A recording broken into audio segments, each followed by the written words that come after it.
రాష్ట్రంలో gun culture ఎక్కడ చూసినా ఈ మధ్యన గన్ కల్చర్ అనేది ఎక్కువగా కనిపిస్తుంది. గన్ తీసుకొచ్చారు, కాల్ చేశారు, లేదంటే గన్ తీసుకొచ్చి బెదిరించాలని ప్రయత్నించారు. ఇవన్నీ నడుస్తూ ఉన్నాయి. రాష్ట్రంలో ఎక్కడ ఉందనేది ఇక్కడ రెండు పార్టీలు, మీరు అధికార పార్టీ అయితే ప్రతిపక్షం రెండు పార్టీలు కూడా, ప్రధాన ప్రతిపక్షం రెండు కూడా రెండు యాంగిల్స్ వినిపిస్తున్నాయి. ఒకటి మైనార్టీలకు అన్యాయం చేస్తున్నారని, మరొకటేమో ఎందుకు మైనార్టీ ఓటు బ్యాంక్ కోసం ఈ విధంగా చేస్తున్నారని. అసలు జరుగుతున్నది ఏంటి? నిజంగానే చాలా క్వశ్చన్స్ అయితే రేస్ చేశారు బండి సంజయ్. అన్నిటికీ సమాధానం ఉందా? ఇప్పుడు బండి సంజయ్ కేంద్ర హోంశాఖ సహాయ మంత్రి. ఇప్పుడు గన్ కల్చర్ ఎక్కడ ఉంది? ఉత్తరప్రదేశ్ లో ఉంది, బీహార్ లో ఉంది, ఛత్తీస్గఢ్ లో ఉంది. ఆ గన్ ఎక్కడి నుంచి వచ్చింది? మన పోలీసులు విచారణ జరిపితే, రాచకొండ పోలీస్ కమిషనరు ఆయన విచారణ జరిపితే ఆ గన్ ఛత్తీస్గఢ్ నుంచి వచ్చింది. మరి ఛత్తీస్గఢ్ లో ఎవరు గవర్నమెంట్ ఉంది అంటే ఛత్తీస్గఢ్ లో గన్లన్నీ విచ్చలవిడిగా అమ్ముతారా? అంటే ఆ ప్రభుత్వం చచ్చిపోయింది. అక్కడ ఏమన్నా బీజేపీ ప్రభుత్వం? ఉత్తరప్రదేశ్ లో కాల్చుకునేది ఎవరు? వాళ్ళే, బీజేపీ వాళ్ళే. దళితుల మీద, అమాయక గిరిజనుల మీద దాడులు చేసి చంపేసేది ఎవరు? బీజేపీ వాళ్ళు కాదు. అక్కడ నిరూపితం కాలేదా? సోయి లేకుండా మాట్లాడొద్దు దయచేసి. ఎందుకంటే ఇది ప్రజాసంబద్ధం. పట్టుకున్న వాళ్ళని, ప్రశాంత్ సింగ్ పైన దాడి చేసిన వాళ్ళని పోలీసులు పట్టుకున్నారా లేదా? వదిలిపెడితే అనుకోవాలా? చట్టం పట్టుకోవాలని చెప్తున్నారు సిపి. నిజామాబాద్ లో అవును పట్టుకుంటారు, ఇంకో వ్యక్తిని కూడా పట్టుకుంటారు. అసలైన కీలక నిందితుడు ఇబ్రాహీం పట్టుకున్నాం, ఆయనతో పాటు ఇద్దరిని పట్టుకున్నాం, ఇంకొకటి పరారిలో ఉన్నాడు, వాళ్ళని కూడా పట్టుకుంటాం. నిజామాబాద్ లో పోలీసుల పైన దాడి జరిగితే ఏ విధంగా పట్టుకున్నామండి? అంతకుడు తుపాకీ తీసుకొని పారిపోతుంటే పోలీసులు ఆత్మరక్షణ కోసం కాల్పులు జరిపారు. ఎక్కడన్నా నేరస్తులను ఉపేక్షిస్తున్నామా? చెప్పండి, ఆలోచన చేయండి. కావాలి రాజకీయం కోసం, ఎన్నికల్లో లబ్ధి పొందడం కోసం కాంగ్రెస్ దందా జరుగుతుంటే ఏం చేస్తోంది సర్కార్ అంటున్నారు. ఏం కోటి రూపాయలు ఉత్తరప్రదేశ్ లో లేవు? అక్కడ ఫస్ట్ ఉత్తరప్రదేశ్ లో పోతున్నారు. అక్కడ ఉత్తరప్రదేశ్ లో కరెక్ట్ అయితే కనుక ఇక్కడ కరెక్ట్ అవుతుందా? ఉత్తరప్రదేశ్ లో చంపేసుకుంటే ఇక్కడ కరెక్ట్ అవుతుందా? ఉత్తరప్రదేశ్ లో ఏదైనా ఘటన జరుగుతుంటే ఇక్కడ జరిగిన వాళ్ళంటారా?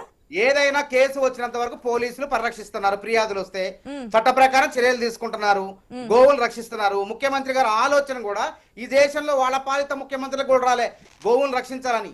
ఒక రేవంత్ రెడ్డి గారే గోశాలను రక్షిస్తాం, వాటి రక్షణ కోసం ప్రత్యేక ఏర్పాట్లు చేస్తామని చెప్పి ముఖ్యమంత్రి గారు మాట్లాడుతుంటే కింద వాళ్ళ గురివింద కింద మాట్లాడతారండి వీళ్ళు. వాళ్ళ రాష్ట్రాలు అట చేసుకొని తుపాకీలు ఎక్కడి నుంచి వస్తున్నాయి అసలు ఈ తెలంగాణకి?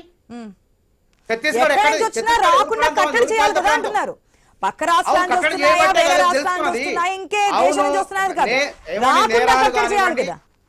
నేరస్తులు అనే వాళ్ళు ఏదో రూపంలో వస్తూనే ఉంటారు. ప్రభుత్వం వాళ్ళ నేరం జరిగిన వెంటనే పట్టుకుందా లేదా? చాకచక్యంగా పట్టుకొని వాళ్ళ ప్రజల ముందు పెట్టినవా లేదా? అరెస్ట్ చేసినవా లేదా? ఎక్కడ వచ్చిందో కూడా చెప్పినాం. దేశీయంగా తయారైన తుపాకీ ఛత్తీస్గఢ్ లో తయారైంది. అంటే ఛత్తీస్గఢ్ ఇట్లా అమ్మేస్తారా? పక్క రాష్ట్రాల్లో పోయి చంపండి అని చెప్పి అక్కడ ఫస్ట్ అక్కడ అరికట్టండి. ఎట్లా తయారైతే ఏందనేది బీజేపీ ప్రభుత్వం ఉంది అక్కడ. ఫస్ట్ అక్కడ దృష్టి పెట్టండి మీరు. బీహార్ లో వాటి గురించి మాట్లాడదాం మానవతరాయ్ గారు. ఫస్ట్ మన రాష్ట్రం గురించి చక్కదిద్దుదాం. మన రాష్ట్రంలో ఏం చేయాలి చెప్పండి? ఇప్పుడు అరెస్ట్ చేసినా లేదా? జరిగిన తర్వాత ఒకవేళ సోను ఏం చేస్తారు చూస్తాం. ఇప్పుడు ఏ విధంగా వస్తున్నాయో ఆ తుపాకులు దేశీయంగా, దానిపైన కూడా విచారణ జరుగుతుంది. ఆ రాష్ట్రంలో చేస్తున్నారు, అక్కడ తప్పుగా ఇక్కడ తప్పు అంటే కాదు, అది కరెక్ట్ కాదు. ఇప్పుడు నేరం జరిగింది మేడం ఢిల్లీలో. ఈ రోజు నన్ను మాట్లాడండి. ఢిల్లీలో ఇలా బీహార్ పోలీసులు ఒక గ్యాంగ్స్టర్ ని కాల్ చేశారు. ఇదేంది అసలు? మీరు పక్క రాష్ట్రంతో పోల్చుకుంటున్నారు. పక్క రాష్ట్రం నిన్ననే తెల్లవారుజామున బీహార్ గ్యాంగ్స్టర్ ని ఢిల్లీలో కాల్ చంపారు.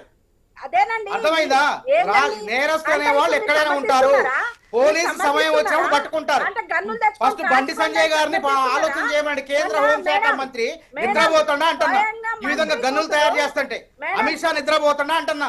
గన్నులు తయారు చేస్తే మీ రాష్ట్రాల్లో ఆ తప్పుల గురించి మాట్లాడదాం. అప్పుడు ఎలక్షన్స్ వచ్చినప్పుడు అక్కడ తయారయ్యేదే మీ పాలిత ప్రాంతాల్లో. కేటీఆర్ చేసిన స్టేట్మెంట్ కి, బండి సంజయ్ చేసిన స్టేట్మెంట్ కి రీజన్ ఏమనుకుంటున్నారు మీరు? ఏ రాజకీయం? బండి సంజయ్కి ఏమో ధమాకు ఉందండి? ఇప్పుడు చట్ట ప్రకారం చర్యలు తీసుకుంటే ఏం చేయాలి అంటే చంపాలా? చెప్పండి. చట్ట ప్రకారం అరెస్ట్ చేసినాం, ఆ బాధితుడు హాస్పిటల్లో చేర్చినాం, పోలీసులే చేర్చారు, బీజేపీ వాళ్ళు పోయి చేర్చారా? చెప్పండి, ఏం మాట్లాడతారండి ఇష్టం వచ్చినట్టు రాజకీయం కోసం? ఇది పద్ధతి కాదండి, ఇది పద్ధతి కాదు, ఇది సరైనటువంటి విధానం కాదు. విమర్శించండి కానీ ఒక పద్ధతి ఉంటది. మీ రాష్ట్రాల్లో గన్నులు తయారు చేసుకుంటూ పక్క రాష్ట్రాలను జడగొట్టుకుంటూ ఈ విధంగా మీ దగ్గర భద్రత లేకుండా ఇలా ఉగ్రవాదులు వచ్చారు, కాశ్మీర్ లో ప్రశాంతంగా ఉందన్నారు, 25 మందిని పొట్టన పెట్టుకుంటే అడ్రస్ గల్లంతు ఎవడు కాల్చిండో తెలియదు ఇప్పటివరకు. ఇంకా మీరు మాట్లాడే నైతిక అర్హత ఉందండి బీజేపీ ఇంకా మీరు మాట్లాడకండి. అర్హత నైతిక అర్హత ఉందా మనోహరాయ్ గారు, బీజేపీ వాళ్ళకి? అక్కడ జరిగిన దానికి మన సరిహద్దుల్లో జరిగిన దానికి రాష్ట్రంలో జరుగుతున్నటువంటి ఘటనలకి రెండింటికి పొందరు ఎక్కడ చెప్తున్నారు మీరు? ఒక టెర్రరిస్టులు ఇప్పుడు ఢిల్లీలో అనుకోవచ్చా? గ్యాంగ్స్టర్ ని బీహార్ వాడు సంబంధించిన కాల్ చంపారు. ఎక్కడేం జరుగుతుంది ప్రతి రాష్ట్రంలో, కానీ పోలీసులు చర్య తీసుకున్నారా లేదా అది ముఖ్యం. చర్యగా ఏం చేయాలి? ఉరి శిక్ష చేయాలా చెప్పండి? నడి రోడ్డు మీద పోలీసులు ఊరేస్తారా? పట్టుకోగానే ఊరేస్తారా? ఆ చట్టాలు దేశంలో ఉన్నాయా? ఏం మాట్లాడతారు? ప్రతి విషయాన్ని రాజకీయ కోణంలో రాజకీయంగానే ఓటు బ్యాంక్ సంపాదించడం కోసం చేసుకునే ప్రజలన్నీ గమనిస్తూనే ఉంటారు. రాజకీయ లబ్ధి జయరాం గారు కూడా లేదండి. మతాలను నెత్తినెత్తుకొని తిరిగేది మీరండి. మాకన్నా హిందువులు సురేష్ రెడ్డి గారు మాట్లాడదాం. ఎన్నికలప్పుడే హిందువులు, మాట్లాడదాం. బీజేపీ వాళ్ళు ఎన్నికలప్పుడే హిందువులు, కాంగ్రెస్ వాళ్ళు నిరంతరం హిందువులుగా ఉంటారు. మేడం కుల రాజకీయాలు అంటగట్టకండి. స్వయంగా కొండా సురేఖ గారి కూతురు మరి గన్ ఇచ్చి పంపించింది రేవంత్ రెడ్డి గారు.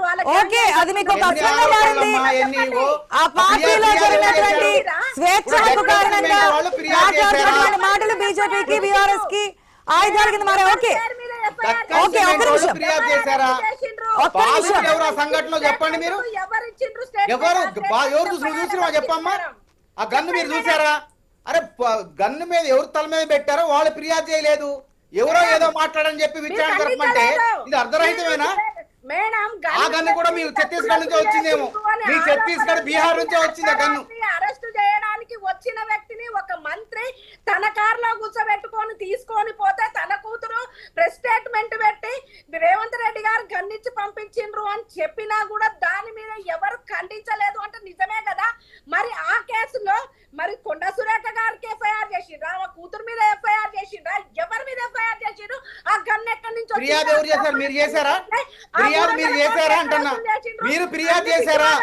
ఫిర్యాదు చేయండి ఫస్ట్ మీరు. అరే కందకలేని తర్వాత కత్తికెందుకమ్మా? అసలు బాధితులకు ఫిర్యాదే చేయలేదు ఎవరు? మీరు ఫిర్యాదు చేశారా? మానవతరాయ్ గారు, మీరేమైనా ఫిర్యాదు చేశారా? చట్టాలు తెలుసా మీకు? ఎవరికైనా సరే అది ఇంట్లో జరిగినంతసేపు ఇంటికి రావాలి. బయటకు వచ్చి మీడియా ముందు మాట్లాడినప్పుడు అందరూ మాట్లాడతారు. ఎవడు ఫిర్యాదు చేయకుండా ఏ విధంగా చర్యలు తీసుకుంటారు చెప్పండి ప్లీజ్. అది బహిరంగంగా వచ్చి మాట్లాడింది, మీడియా ముఖంగా మాట్లాడినటువంటి స్టేట్మెంట్స్ అవి. ఓకే, ఒక నిమిషం. సునీత రెడ్డి గారు, ఒక నిమిషం. కూతురు మంత్రి కూతురు మాట్లాడింది.